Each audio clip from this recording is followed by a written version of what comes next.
दोस्तों भारत ने super over में जीता पहला ओडीआई मुकाबला। देखिए सुपर ओवर का पूरा रोमांच। और अगर आप लोग भी भारत श्रीलंका के बीच खेला गया सांसें रोक देने वाला पहला वनडे मैच पसंद आया हो तो हमारी इस वीडियो को लाइक करें, चैनल को सब्सक्राइब करें और बेल आइकन दबाना बिल्कुल मत भूलिएगा। तो जी हाँ दोस्तों, आज भारत और श्रीलंका के बीच पहला वनडे मैच खेला गया जिसमें रोहित एंड कंपनी श्रीलंका के खिलाफ घमासान करने मैदान पर उतरी थी और यह मुकाबला श्रीलंका के कोलंबो के मैदान पर खेला गया। दोस्तों जब टॉस का समय हुआ तो श्रीलंका के कप्तान चेतेश्वरलंका ने पहले टॉस जीतकर बल्लेबाजी करने का फैसला किया और उनका यह फैसला खुद के पैरों पर कुल्हाड़ी मारने के बराबर साबित हुआ।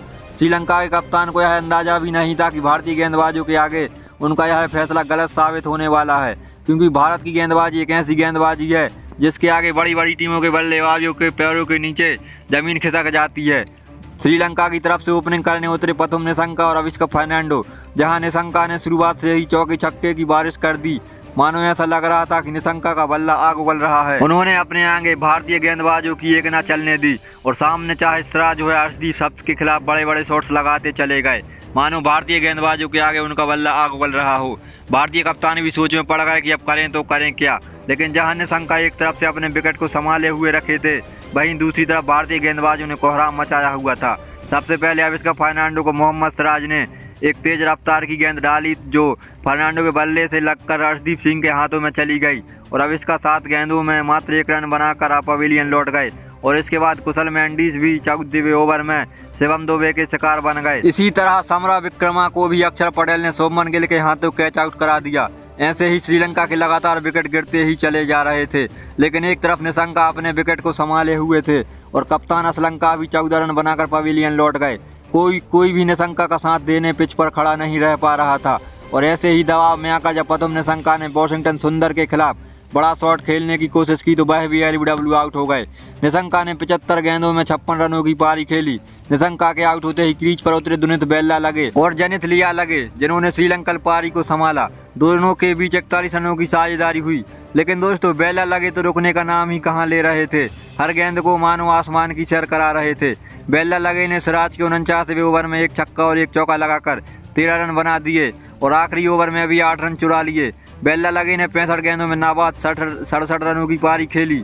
बेल्ला लगे ने अपनी पारी में 103 के स्ट्राइक रेट से खेलते हुए 7 चौके और 2 छक्के लगाए और अंतिम ओवरों में खतरनाक बल्लेबाजी करके श्रीलंका के स्कोर को 230 रनों तक पहुंचा दिया। 230 रनों का स्कोर देखकर भारतीय बल्लेबाजों को लग रहा था कि आसानी से यह टारगेट चेस कर लेंगे, लेकिन मैच में इसके विपरीत ही हुआ। ओपनिंग करने उतरे रोहित शर्मा और शुभमन गिल।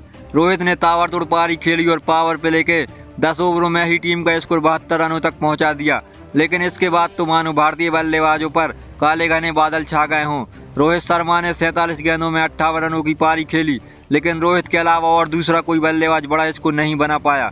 शुभमन गिल ने भी 35 गेंदों में 16 रनों की शर्मनाक पारी खेली।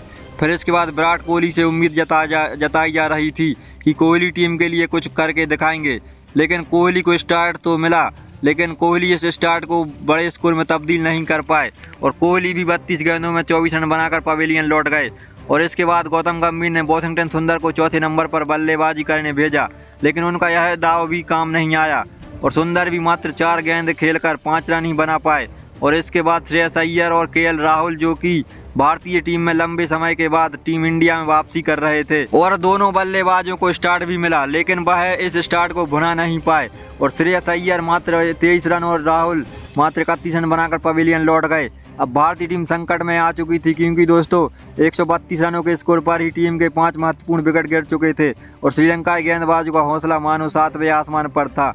लेकिन जैसे तैसे अक्षर पटेल और शिवम दुबे ने पारी को संभाला और दोनों ने कुलदीप यादव और मोहम्मद सिराज के साथ मिलकर भारतीय पारी को जीत की तरफ बढ़ा दिया। अब कुलदीप यादव भी 211 रनों के स्कोर पर वनिंदु हसरंगा की गेंद पर बोल्ड हो गए।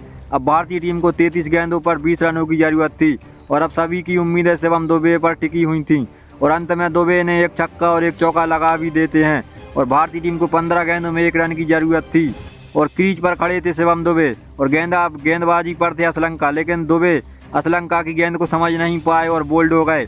अब भारतीय टीम को 1 रन की जरूरत थी और मैच तो टाई हो चुका था, इसलिए भारतीय टीम अब यह मुकाबला हार तो नहीं सकती थी। इसी सोच को लेकर अर्शदीप सिंह मैदान पर उतरे और पहली ही गेंद पर बड़ा शॉट्स खेलने के प्रयास में एलबीडब्ल्यू आउट हो गए और लगातार 2 गेंदों में 2 विकेट गिरने के बाद यह मुकाबला टाई हो गया। भारतीय टीम बिल्कुल जीत की दहलीज पर आकर इस मुकाबले को जीत नहीं पाई। अगर अर्शदीप सिंह आराम से खेलते तो एक सिंगल ले सकते थे और इस मुकाबले को जीत सकते थे। तो दोस्तों, आप लोग इस हार का जिम्मेदार किसे मानते हो, हमें नीचे कमेंट करके जरूर बताएं। और अगर वीडियो पसंद आई हो तो इस वीडियो को एक लाइक करें, चैनल को सब्सक्राइब करें और बेल आइकन दबाना बिल्कुल मत भूलना।